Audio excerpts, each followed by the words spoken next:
Many religions believe that humankind has been created from a single pair of Adam and Eve. May peace be upon them both. But there are some religions who put the blame only on Eve for the downfall of humanity, for the origin sin.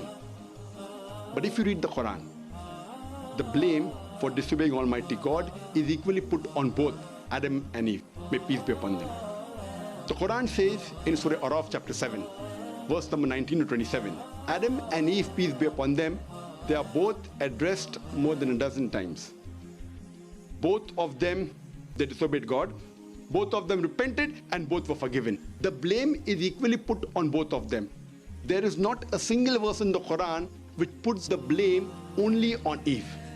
However, there's one verse in the Quran in Surah Taha, chapter 20, verse 121, which says, and singles out Adam, peace be upon him, and says he disobeyed God.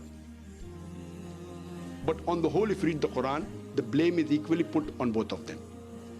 There are some religions who, because they say that woman is the cause of the downfall of humanity, which Islam doesn't agree, some religions say because of that God punished her. And pregnancy is a curse and punishment of God on the woman. But in Islam, pregnancy uplifts the woman. The Quran says in Surah Nisa, chapter 4, verse number 1, respect the womb that bore you.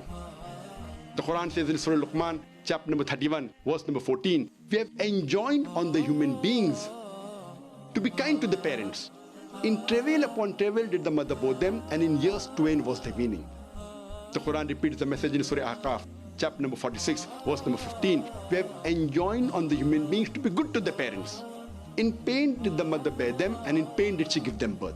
So pregnancy uplifts the woman, does not degrade her.